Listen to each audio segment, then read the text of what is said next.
미투 운동, 안희정 전 충남도지사, 오고돈 전 부산시장 사건에 대해서 가장 가까이에서 경각심을 가져야 하는 위치에 있었음에도 불구하고 그 사안이 누구보다 자신에게 해당된다는 점을 깨닫고 피해자에게 사과하고 멈추는 선택을 하지 않았습니다. 안희정 오고돈 때도 멈추지 않았다라는 게 고소인 측의 주장인데요. 그런데 박 시장과 가까운 여권 주변에서는 박 시장을 옹호하는 발언이 나와서 지금 논란이 되고 있습니다. 일단은 공식적인 박 시장의 장례위원회 측 입장은요. 어제 서울시청 출입기자들에게 문자 메시지를 통해서 부디 생이별의 고통을 겪고 있는 유족들을 위해서 고인과 관련된 금일 기자회견을 재고해 주시길 간곡히 호소드린다. 라고 문자를 보냈습니다. 그러니까 피해 여성의 피해를 봤다고 주장하는 고소인 측의 기자회견을 재고해달라는 입장을 어제 냈고요. 이에 대해서 여성단체들은요. 장례를 기다렸다. 예우한 거다. 피해자를 향한 2차 가해가 이루어지는 상황에서 두고 볼 수 없는 상황이다. 라며 반박을 한 상황입니다. 자, 그리고 문제는 논란은요. 박원순 계로 불리는 여당 의원 몇몇의 발언이 지금 논란이 되고 있습니다. 박원순 계로 불리는 윤준병 의원은요. 이렇게 주장을 했습니다. 고인은 죽음으로 당신이 그리던 미투 처리의 본보기를 몸소 실천했다. 라고 어제 주장을 했습니다. 그러니까 박 시장이 극단적 선택을 함으로써 미투가 불거졌을 때 그것을 어떻게 처리해야 할지에 대한 전범을 보여줬다. 라고 옹호를 넘어서 뭔가 미화와 추앙을 하는 듯한 글을 올린 겁니다. 논란이 되자 피해자의 고통을 눈치채지 못했다라는 표현을 들며 오늘 사과를 했습니다. 논란은 계속되고 있고요. 그리고 역시 박 시장과 가까웠던 진성준 의원은요. 박원순 시장이 가해자라고 하는 점을 기정사실화하고 있는 것이기 때문에 사자 명예훼손이다. 라고 주장을 해서 지금 논란이 되고 있습니다.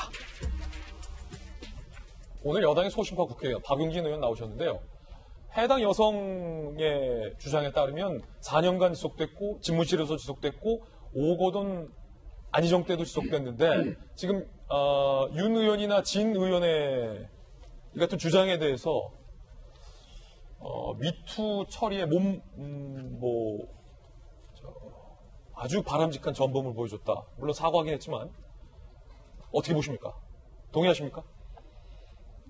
그분들 생각이고요. 그 당의 입장은 어제 이해찬 대표가 고위당직자 회의를 통해서 입장을 밝혔고요.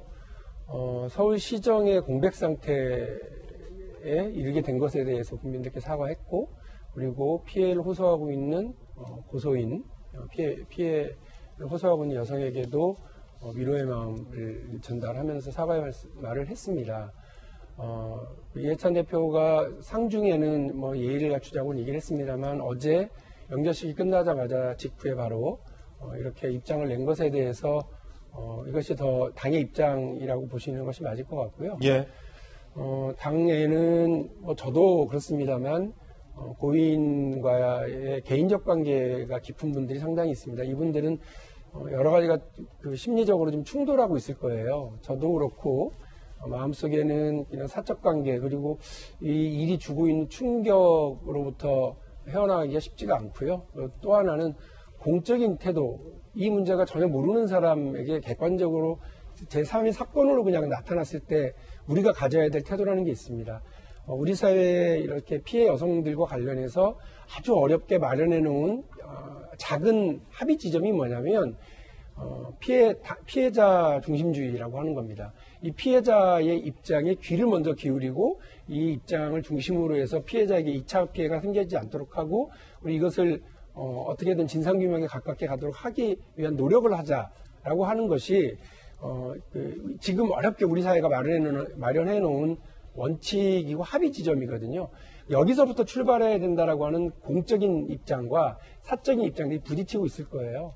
그런데 그래서 이러저러한 의견들이 막 나오는데 저는 그렇기 때문에 어제 이해찬 대표의 사과라고 하는 입장에서 한 걸음 더 나가야 되는 것 아니냐라고 생각을 합니다. 예. 그것은 뭐냐면 형사적인 어떤 절차는 사실은 종결된 겁니다.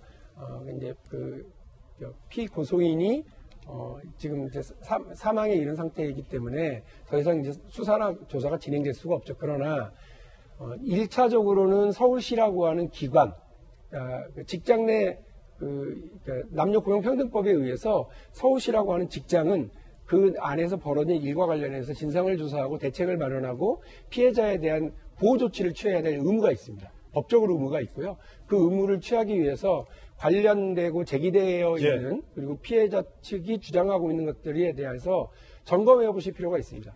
이미 서울시 안에서 피해를 호소하고 구제를 요청했는데도 불구하고 그에 적절한 조치들이 취해지지 않았다고 주장하고 있기 때문에 그것이 사실인지 확인을 하고 재발되지 않도록 노력해야 될 측면이 있는 거죠. 서울시에서 진상조사해야 된다. 서울시가 해야 될 것이 있습니다. 두 번째로는 당에서 해야 될 조치가 있습니다.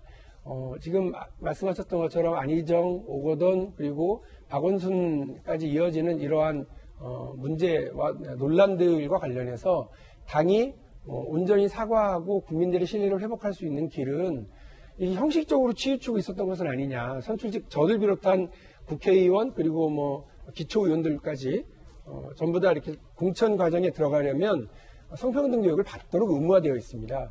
그러나 그것이 혹시 형해화되고 형식적으로 전락한 것은 아닌지 다시 점검하고 그 강도를 높이고 또 그것이 철저하게 될 수 있도록 성인지 감수성이 높은 정당으로 그리고 성평등 교육이 보다 강화된 정당으로 거듭나기 위한 노력을 해야 하고요.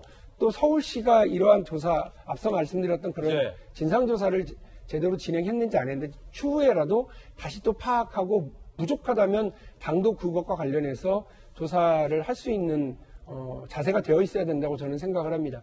이 문제를 회피한다고 해서 회피되는 것이 아니고 덮으려고 해서 덮어지는 문제가 아니라고 생각합니다. 지금까지 우리 사회가 어렵게 합의해 놓은 그 지점에서 더 포용적이고 더 완강하게 우리 사회가 성숙해져 갈 수 있도록 하기 위해서 고통스럽지만 이 문제를 정확하게 바라보고 한 걸음 한 걸음 나갈 수 있는 용기가 서울시에도 그리고 더불어민주당에도 필요하다고 생각합니다.